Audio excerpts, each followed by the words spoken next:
Hello everyone, good morning. तो अभी हम जा रहे हैं हॉस्पिटल। अभी टाइम हो गया है 8:15 और पहली बस में जा रहे हैं हॉस्पिटल, क्योंकि पर्ची वगैरह भी बनानी पड़ेगी। क्योंकि और जा इसलिए रहे हैं क्योंकि मम्मा की ना तबीयत अभी भी ठीक नहीं है और सुबह बुखार भी आ गया था, मम्मा को थोड़ा फीवर था, तो अभी भी लग रहा है थोड़ा थोड़ा फीवर। तो मैं क्या चली पड़ते हैं, अब करा ही आते हैं चेक, कई बार कई प्रॉब्लम्स हो जाती है फिर।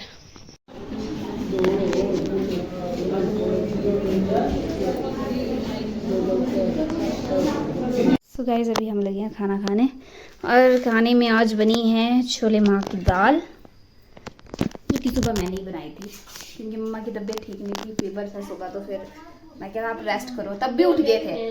पापा ने मेरे को बोला कि उठ खाना बना, तेरी मम्मा की तबीयत ठीक नहीं है। मैं क्या ठीक है, उठ जाती हूँ। मैं उठ गई। उसके बाद मेरी मम्मी खुद भी उठ गई है, मेरे से पहले मेरी मम्मी पहुंची है, बाहर बेड के पास बैठी हुई है आराम से बेड के ऊपर। मैं क्या, आप क्यों उठे? बोले तूने तू उठ गई? मैं क्या हाँ उठ गई, मैंने ही बना देना था खाना, आप क्यों उठे? मतलब इतनी लगी होती है ना इनको, अपने बच्चों को कष्ट नहीं देना इन्होंने। ऐसे गाइस, दादाजी ने ना मीठा बनाया है और मीठे की शक्ल देखी आपने? मतलब मीठे के चेहरा आपको दिखाऊंगी ना मैं, मतलब मर्दों का काम ऐसा ही होता है, हमारे घर के तो ऐसे ही हाल है। मैं आपको बताती हूँ मीठा बनाया कैसा। ये देखो, ये कोई मीठा होता है? मतलब ऐसे होते हैं मीठा भाई। इसके 60 काटने थे इसरे, फिर गोल गोल बनाने थे, ये लंबे कटुआ मराए तेरे। नहीं गोल नहीं भाई ना, 60 काटने थे तो पीस लंबे 10 लंबे रह जाते, ठीक रहना था। बहुत बुरे हाल है, मतलब बनाने भी नहीं आते। क्या है ये ना, इसकी शेप ढंग। ये है इस मीठा, कैसा है टेस्ट इसका? टेस्ट ठीक है ये, पर मुझे लग रहा है फासला लगा तेरी वो साइड होंगे। अच्छा, मेरे को तो पसंद ही नहीं है गाइस, मेरे को मीठा पसंद ही नहीं है। मीठे से मेरा दूर दूर तक नाता नहीं है, हद तक मैं मीठा खा सकती हूँ, उससे ज्यादा नहीं। मेरी मम्मी को बहुत पसंद है मीठा। दादाजी को वैसे मीठा काफी पसंद है, पर पीछे जैसे दादाजी के दांत में वो काफी दर्द हुई, उस वजह से फिर दादाजी ने कम कर दिया मीठा खाना। पर अभी भी मतलब फिर से शुरू कर रहे हैं खाना, क्योंकि अब वो दांत भी निकल गया है और तो भी कर रहे हैं। पर मुझे मीठा बिल्कुल भी पसंद नहीं है, चाहे वो किसी भी चीज़ का हो। मतलब बताने के मीठे के अलावा मुझे कोई मीठा पसंद ही नहीं है। कद्दू का मीठा भी मुझे पसंद नहीं है। लोग भी बोलेंगे कि कैसे कद्दू का मीठा पसंद नहीं है? नहीं है, क्या करूँ मैं, नहीं है। खट्टा मुझे किसी भी चीज़ का खिला दो, चाहे वो कद्दू का हो, चाहे वो आम का खट्टा हो। आम का खट्टा तो मतलब मेरा फेवरेट। हाँ हाँ। और बाकी छोलिए का खट्टा हो या फिर कोल का खट्टा हो, मुझे सारी खट्टे पसंद है। पर मीठा एक हद तक की मैं खा सकती हूँ, उससे ज़्यादा नहीं। तो क्या करें, अपनी अपनी चॉइस। अभी हम खाना वगैरह खा के आ चुके हैं और आज ना हमारी किस्मत काफ़ी अच्छी थी, क्योंकि जब हम बस स्टैंड में पहुंचे ना, वहाँ पे राइड लगी होती है। वो तो सुबह तो ऑब्वियसली बातें लगी होती है, तो एक तो चलेगी, वहाँ पे 2 लगती है क्योंकि वो स्टार्टिंग में, फिर वो एक भर के चलेगी, फिर दूसरी थी वो लगी, फिर वहाँ पे हमने थोड़ी देर वेट किया। बस वहाँ पे थोड़ा हमारा टाइम लगा, वहाँ पे खपेरा थोड़ा टाइम। तो वहाँ पे हमें सुबह वो मिल गई थी, मतलब राइड विद प्राइड। और गाइस उसकी खिड़की ना, मतलब मेरे साथ तो पता नहीं क्यों अजीब अजीब चीजें हो रही थी आज। उसकी जो खिड़की होती है ना राइड विद प्राइड की, वो वाली खिड़की ना पता नहीं क्यों, वैसे तो उस साइड में बैठी थी, उस साइड को खिड़की वो वाली खुलती नहीं है, पर पता नहीं क्यों उन्होंने खोली होती शायद, पर वो ढंग से बंद नहीं हुई थी। तो जैसे ही बस स्टैंड से बाहर निकली वो खिड़की खुल गई, मैं एकदम शॉक हो गई। मैं क्या, ये क्या हो गया? फिर ड्राइवर भी बोल रहा है मेरे को कि खुल गई, ये पक्की नहीं हुई होगी बंद। फिर मेरे इधर को एक और लेडी बैठे थे, फिर उन्होंने मेरी थोड़ी हेल्प की, पर वो तब भी बंद नहीं हुई। फिर उसके बाद मैं ऐसे ही सोच रही हूँ, मैं क्या खुले ना, फिर से ना खुल जाए, क्योंकि मेरे को पता था कि वो ढंग से बंद नहीं हुई है। फिर जैसे ही मेरा ध्यान वहां उस खिड़की से कहीं और गया, वैसे ही वो फिर से खुल गई। मतलब जब मेरा ध्यान था कि हाँ ये अगर खुलेगी फिर से तो फिर मैंने इसको बंद करना है, वो तब उस टाइम पे नहीं खुली। जब मेरा ध्यान उससे हट गया तब जाके वो फिर से खुली। फिर जो मैंने जोर लगा के उसको बंद किया है, पर उसका ऐसा होता है ज्यादा खतरा नहीं होता है, क्योंकि वो वाली खिड़की ना थोड़े ऐसे आगे को खुलती है, आगे को होती है सिर्फ, वो पूरी ऐसे को नहीं खुलती, पर थोड़े आगे जैसे होती है, फिर जाके खुलती है वो भी जोर लगाने पर। तो वो ऐसा है कि डर नहीं होता कि गिरने गारने का। बाकी फिर वहाँ पे हम पहुंचे, फिर इतनी देर हमें लाइन में खड़ना पड़ा। पहले तो वो आए नहीं होते पर्ची बनाने वाला, और वहाँ पे पर्ची वाला काउंटर ही चेंज हो गया है, और मुझे ये बात आज पता लग रही है, जाती नहीं ना हॉस्पिटल। तो फिर मेरी मम्मी बोलती कि यहाँ पे नहीं बनती पर्चियाँ, दूसरी साइड बनती है। मैं क्या अच्छा ठीक है। फिर दूसरी साइड गए, वहाँ पे जो इतनी लंबी लाइन लगी है, मैंने सोचा आज फ्राइडे है, फ्राइडे को लाइन नहीं होगी, पर फ्राइडे को भी इतनी सारी लाइन, लंबी चौड़ी लाइन। में क्या छुट्टी के बाद होती है वैसे, मतलब भीड़ अगर होती है हॉस्पिटल में, पर आज तो भाई इतनी भीड़। फिर उसके बाद कितनी देर हम वहाँ पे खड़े, फिर मैंने पर्ची बनाई, फिर उसके बाद जाके हम गए 96 नंबर पे। बोला उन्होंने, डॉक्टर एला भी थी वहाँ पे और दूसरी वाली डॉक्टर भी थी। तो मम्मा का नंबर जल्दी पड़ गया, क्योंकि डॉक्टर एला के पास मम्मा ने चेक नहीं कराया, दूसरी वाले डॉक्टर के पास कराया मम्मा ने चेक। और दूसरी वाली डॉक्टर ने मम्मा को 4 दिन की ऐसे दवाइयाँ दी है। फिर वो पूछ रहे थे कि मतलब क्या खाया आपने, मतलब ऐसा अगर आपको डायसेंट्री वगैरह हुई है, पेट में मरोड़ सी चढ़ रही है, तो मतलब क्या खाया आपने, क्या खाया था। तो फिर मम्मा ने बोला कि मैं क्या पनीर खाया था, हमने घर में ही बनाया था। फिर उसके बाद मम्मा ने बोला कि और साथ में मोमो बनाए थे हमने घर में, वो खाए थे। तो फिर उसके बाद डॉक्टर भी हंस गए। फिर डॉक्टर भी हंस गई मम्मा को देख के कि अच्छा मोमो बनाए थे घर पे। फिर हंसते हैं, फिर बोलते कि हाँ उसकी वजह से हुआ होगा, आपको ना थोड़ा इन्फेक्शन हो गया। मेरी मम्मी पीछे मक्खियाँ मार रही है। तो आपको ना थोड़ा इन्फेक्शन हो गया पेट में, जिसकी वजह से आपके ये जो पेट में जो थोड़ी मरोड़ सी जो हो रही है ना, पेट में दर्द हो रही है, तो वो उस वजह से हुआ है। और जो डायसेंट्री वगैरह लगी वो तो आपको कुछ हैवी हो गया आपका वो खाना, मोमो और साथ में पनीर, तो इस वजह से वो आपको डायसेंट्री वगैरह लगी। फिर उसके बाद मम्मा को वो थोड़ा इन्फेक्शन हो गया। फिर उन्होंने बोला कि थोड़ी देर रेस्ट कर लेना, मतलब आप रेस्ट करो कुछ दिन, और 4 दिन की दवाइयाँ दी है, फिर बाद में चेक कराना आप। अगर बिल्कुल ठीक होता ही नहीं है, बिल्कुल भी ठीक नहीं होते हैं अगर, फिर जाके मैं आपको टेस्ट लिखूंगी। पर ये चीज़ मुझे डॉक्टर की अच्छी लगी कि पहले उन्होंने दवाइयाँ दी, फिर उसके बाद टेस्ट बोले करवाने को। मुझे ना डॉक्टर एला की ये चीज़ अच्छी नहीं लगती, क्योंकि हर इंसान वहाँ पे जाता है ना उनके पास, तो वो टेस्ट ही लिख देती है सीधे, दवाइयों से पहले वो टेस्ट लिख देती है। तो मुझे ये चीज़ उनकी अच्छी नहीं लगती। बाकी डॉक्टर बहुत अच्छी है, वो बहुत अच्छी डॉक्टर है, मतलब डॉक्टर एला। बट ये और लोगों की भीड़ भी उनकी साइड होती है कि हाँ डॉक्टर एला से चेक कराना है, पता नहीं क्यों, मतलब लोग उनकी तरफ ही जाते हैं कि क्या है, दूसरी वाली डॉक्टर फ्री होती है। फिर मेरी मम्मी ने आज मौका दे दिया उनको, थोड़ा काम करो दूसरी वाले डॉक्टर को। वैसे बहुत कम लोग जाते हैं मतलब दूसरे डॉक्टर के पास। फिर मैंने मम्मा को पहले ही बोल दिया था, मैं क्या डॉक्टर एला के पास जाओगे आप तो वहाँ पे बहुत भीड़ होगी, इससे अच्छा आप एक काम करना, आप जो भी दूसरी डॉक्टर बैठी होंगी तो उनके पास आप मतलब चेक करा देना। फिर मेरी मम्मा जल्दी जल्दी वहाँ पे चले गए, क्योंकि एला की तो इतनी लंबी लाइन थी ना एला के पास चेक होने की। और बाकी वो लिख भी उस टाइम पे मम्मा बोलते कि टेस्ट ही लिख रही थी सबको। तो फिर ऊपर से उनका ना थोड़ा ऐसा ये ठीक नहीं लगता मुझे, वो ना डरा देती है दूसरे इंसान को कि हाँ आपको तो ऐसा हो गया होगा, आपको तो ऐसा हो गया होगा। और बाकी वो चीज़, टेस्ट अच्छी बात है लिखते हैं, पर कई बार किसी को मतलब टेस्ट की ज़रूरत नहीं भी नहीं होती है, तो थोड़ा ऐसा पहले दवाइयाँ देनी चाहिए, फिर उसके बाद टेस्ट लिखवाने चाहिए। पर उनका अपना अपना अब तरीका होता है चेक करने का, तो उनका अपना तरीका है। और डॉक्टर भी अच्छी है, मैं नहीं बोलती कि बहुत ऐसे भाई गंदी डॉक्टर है कि क्या, बहुत अच्छी डॉक्टर है। तभी मतलब लोगों की भीड़ लगी होती है, ऐसे वैरे गहरे के पास थोड़ा ना लगेगी, तो तब होता है। तो और हाँ गाइस, फिर उसके बाद हमारी किस्मत इस तरीके से अच्छा है, क्योंकि सुबह जब हम गए तभी हमें राइड विद प्राइड मिली, और उसके बाद घर आए हम तो उस टाइम पे भी मतलब हमें हॉस्पिटल से मंडी की तरफ राइड विद प्राइड मिल गई थी। तो वो चीज़ काफ़ी अच्छी हुई हमारे साथ। और बाकी दवाइयाँ तो हमने दीप मामू की दुकान में ली। और एक और पोपट हो गया वहाँ पे कि मेरी मम्मा को ना पहले उन्होंने दवाई दे दी थी, मम्मा वाली जो है, मम्मा को ORS दिया था उन्होंने। मेरी मम्मी बोलती नहीं नहीं घर में है, घर में है। मैं क्यों, क्या है घर में, क्या था घर में। फिर वो दूसरा जो होता है ना डाइसेंट्री वाला, क्या बोलते हैं उसको मम्मा, क्या बोलते हैं उसको, वो जो दूसरा लेके आए आप, हाँ तो वो ईश्वघोल जो घोल जो होता है ना, तो वो वाला मेरी मम्मी बोलती उसको बोल रही है ORS। मैं क्या वो ORS नहीं होता है, मैं क्या कहाँ है आपके पास ORS। फिर मैंने वहां पे पकड़ा उनके, वहां से मैं क्या इसको बोलते हैं ORS। फिर मेरी मम्मी देखो खुद पे भरोसा नहीं है अपनी बेटी पे, फिर बोलते आप इसकी बात कर रहे हैं, उनको पूछने दवाई वालों को इसकी बात करें, मतलब अपनी बेटी पे भरोसा नहीं है कि मैं ठीक चीज दे सकती हूँ।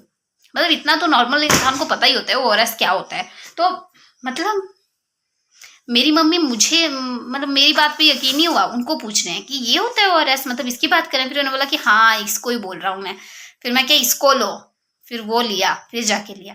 और वहाँ पे पोपट ये हुआ था कि मेरी मम्मी ना किसी और की दवाई उठा के ले आए थे। बाद में दीप मामू मेरे मामू को फ़ोन करे, हम बस स्टैंड चले गए थे, दीप मामू मेरे मामू को फ़ोन कर रहे हैं कि तेरी बहन आई थी ऐसी ऐसी, उसको बोल कि मतलब वो दवाइयाँ गलत दवाइयाँ लेके चले गए हैं। तो फिर हमें ऐसा हो गया कि कैसी तो गलत दवाइयाँ दी थी। मैं सोच रही हूँ, मैं क्या क्यों, बुखार वाली तो ठीक दे रहे थे, मतलब कैसे गलत दवाइयाँ दी। फिर वहां जाके हमें पता चला कि हम किसी और की दवाइयाँ भी उठा के ले आए थे भी, क्योंकि अपनी दवाइयाँ तो हमने डाली थी और वो दूसरे लोगों की भी दवाइयाँ हम साथ में उठा के ले आए थे। मेरी मम्मी एक दे रही पैकेट, ये वो डाल दिया मैंने मम्मा के पर्स में, दूसरा पैकेट दे रही है, फिर वो भी डाल दिया। फिर उस टाइम पे मैं ये भी सोचूं, मैं कि ये दूसरा पैकेट किस चीज का दिया इन्होंने, एक तो दे बैठे आएंगे। फिर मेरा दिमाग वैसे चला, मैं क्या क्या पता ओआरएस ही होगा, दूसरे वाले बड़े वाले लिफाफे में ओआरएस ही डाला होगा इन्होंने। पर उस टाइम पे मैंने ज्यादा ध्यान ही नहीं दिया, घर आके लगना था पता। वो तो मामू को फोन कर दिया, मामू ने, फिर मामू ने मम्मा को फोन करके बोल दिया, फिर जाके वो पोपट हो गया था। और हमारी बस को वैसे भी काफी टाइम था उस टाइम पे, तो कोई वो प्रॉब्लम नहीं थी कि हाँ बाहर जाने की। तो बस ऐसा कुछ हमारा दिन रहा अभी तक का, मतलब अच्छा भी था और थोड़ा बहुत स्ट्रगल वाला भी था, पर जो भी था अच्छा था। हाँ, पर्ची के लिए थोड़ा स्ट्रगल हुआ, बाकी वो गलत दवाइयों के लिए थोड़ा सा इतना उसका कुछ नहीं है, तो वो ये हुआ, बाकी अच्छा ही दिन था। बाकी अच्छा है, मम्मा का चेकअप हो गया। और नीना मासी ने मम्मा को फोन किया हॉस्पिटल में। नीना मासी बोलते वो क्या बोले हॉस्पिटल क्यों आई है, तो फिर मम्मा ने ऐसा ऐसा बताया। फिर बोलते कि क्यों चलेगी हॉस्पिटल, मेरे को फोन करना था पहले, मेरे को पूछ लेती, मेरे से एडवाइस ले लेती तू, क्योंकि उनके बेटा जो लक्षु है ना, उसने भी शायद पनीर खाया था पहले जैसे, तो फिर उसको भी कुछ दिनों तक ऐसी डायसेंट्री और पेट में दर्द रही। तो फिर मासी बोलती है कि उसको भी ऐसा ही हुआ था तेरी तरह सेम, पर ऐसा होता है कि 5 या 5-7 दिनों में ये ठीक हो जाता है। 5-7 दिनों तक थोड़ी प्रॉब्लम होती है, मतलब पर मतलब रेस्ट रखना था तूने, वो बस हो गया। तो क्या बोले, अब लेट गए थे तो कोई बात नहीं, मेरी भी पर्ची बनेगी, क्योंकि अगर मैंने पैर चेक कराना होगा ना। सपना का वेट कर रही हूँ मैं, अगर सपना तो व्लॉग देख रही है ना मेरा, तो तेरा वेट कर रही थी मैं कितने टाइम से, कि तो सपना का वेट कर रही थी मैं, कि मैं क्या सपना, उसने बोला था ट्यूसडे को जाएंगे, ट्यूसडे को चलो मौसम खराब था, उसके बाद उसने कभी बोला ही नहीं, नाम ही नहीं लिया कि मंडी जाना है। मैं उसका वेट कर रही थी। बिल्ली आई है बाद खिड़की पे, तो सुबह से मतलब उस दिन से मैं उसका वेट कर रही हूँ कि कभी तो बोलेगी। और जिस दिन मैं उसके साथ गई थी मंडी, तो उस दिन मैंने पर्ची बनानी थी, पर उस दिन उसने मना की कि रहने देते हैं, ट्यूसडे को आएंगे तो उस दिन बना देना। तो फिर उसके लिए वहां रुकी भी, पर चलो कोई बात नहीं, छड्डो, जब लिखा हो तो तभी बननी है पर्ची। अरे तेरा वेट कर रही थी मैं, अगर तू देख रही है तो। कहा मेरे को फ्राइडे तक पहुंचा दिया, अभी पता नहीं मैं चेक कराऊंगी कि नहीं, पर ऐसा पर्ची बन गई, फिर कभी भी चेक कराते रहो। तो मेरी मम्मी ने अभी फ़ोन चलाना होगा, और मम्मी के फ़ोन से मैं रिकॉर्ड कर रही हूँ, अगर वॉइस थोड़ी ऊपर नीचे हुई होगी तो लाइट भी गई। Bye bye guys. और गाइस एक और चीज़ मैंने आपको बतानी थी, मतलब आज ना अम्मा जी ने मटर मंगाए थे बाहर से, आपको बिल्ली की आवाज़ आ रही होगी बैकग्राउंड में, तो अम्मा जी ने ना पैसे दिए थे कि मटर ले आना मेरे लिए और मूंग दाल लेके आना। तो फिर हमने ना अम्मा जी के लिए मटर लाए हैं, पर उसकी जो पैकेजिंग है ना, जो उसका पैकेट है, वो मेरे को इतना अच्छा, मतलब इतना क्यूट लगा। आपको भी क्यूट लगेगा वैसे तो। ये देखो गाइस, इतना क्यूट सा है ना, इतना प्यारा सा पांडा, इतना क्यूट सा पांडा बना है इस पर, और दूसरी साइड को ऐसे लिखा है थैंक यू। तो बहुत प्यारी सी पैकेजिंग है इसकी, और ऊपर वेलकम लिखा है, और प्लीज़ विजिट अगेन लिखा है। तो बहुत प्यारा सा है ये क्यूट सा पैकेट। जब वो पैक कर रहे थे ना, उस टाइम पे भी मम्मी को बोल रही हूँ मैं कि कितना प्यारा क्यूट सा पैकेट है ये, तो काफ़ी अच्छा है। सो गाइस अभी टाइम हुआ है 5:23, और अभी मैं आई हूँ गौशाला, क्योंकि मम्मा को थोड़ा लग रहा था कि फीवर सा आ गया है। तो फिर मम्मा ने पहले ही बोल दिया था कि मेरे को सिर्फ गाय धोने के टाइम पे ही तूने उठाना, उससे पहले मत उठाना। तो मैं अभी यहाँ पे आ गई हूँ गाय को पानी वगैरह पिलाने के लिए और घास डालने के लिए। और मैं ना थोड़ी लेट होगी, क्योंकि मैं ना बहुत थक गई थी और मुझे ना बहुत काफ़ी ज़्यादा नींद लगी थी। फिर इसमें मैंने सोचा मैं कि क्यों ना थोड़ी देर सो ही लेती हूँ, तो थोड़ी देर सो गई मैं। फिर उसके बाद अभी जाके मैं उठी हूँ 5 बजे। मैंने सोचा मैं क्या उठ जाऊँगी 1 आधे घंटे में, पर कहाँ पे सीधे 5 बजे मेरी नींद खुली। तो अभी मैं आई हूँ गौशाला, तो अभी घास वगैरह डालती हूँ, फिर करती हूँ खाना बनाने की तैयारी। और मेरे साथ मेरी मुन्कू भी आई है, हमारी किट्टू भी आई है हमारे साथ, मेरे साथ मतलब। और इसको ना बस कोई ना कोई चाहिए होता है कि इसके पास बैठा रहे, इसके साथ खेले, या इसके साथ जस्ट बैठा ही रहे। इसको सिर्फ बैठा भी रहे तब भी इसको ठीक रहता है कि नहीं, इंसान मेरे साथ होना चाहिए। अभी मैं सो के उठी, इसको पता लग गया कि मैं उठ गई हूँ। फिर तब तक दादाजी ने मुझे बुला लिया किसी काम के लिए, फिर मैं दादाजी के रूम चले गई। तो इसको पता लग गया था कि हाँ मैं अब उठ गई हूँ। तो बस वहीं दादा की खिड़की के बाहर म्याऊं म्याऊं म्याऊं करती रही कि निकल अब बाहर, क्यों नहीं निकल रही तू, तो मेरे से तो पता नहीं क्या लगाव है इसको। तो अभी चलते हैं, करते हैं जल्दी जल्दी काम, है ना मन्नू? बटको आया, बटको हमारी बटको, हमारी बटको। लकड़ियाँ तो मैंने उठा दी, पर अंदर ना आज गौशाला की हालत बहुत ज़्यादा ख़राब है, कीचड़ ही कीचड़ है सारी जगह पे। क्योंकि आज सुबह भी इनको बाहर नहीं बांधा था, अंदर ही थी। तो आज पूरे दिन इन्होंने बहुत ज़्यादा कीचड़ किया है। यहाँ अंदाज़ा लगा सकते हैं आप, दरवाजे के पास ही कितना बुरा हाल है। अब मुझे गोबर रह गया उठाने को, इसको भी उठा देती हूँ। पानी तो मैंने पिला दिया, इसको बोल रही हूँ मैं क्या पी ले, पर नहीं। वैसे भी इसके मुंह के सामने हमने बाल्टी रखी होती तो ये पीती भी रहती है। तो मैं इनको भी परली साइड रखाती हूँ और घास डालते हैं। घास तो क्या डालना है, भू डालते हैं और चलते हैं फिर रोटी बनाने, शाम के खाने की तैयारी करते हैं। अब क्यों उठ गए? वैसे इन मम्मियों को चैन नहीं होती है, बोल के किया था पहले, बड़े बोल रहे थे कि हाँ जब गाय रुनी होगी उसी टाइम पे मेरे को उठाना।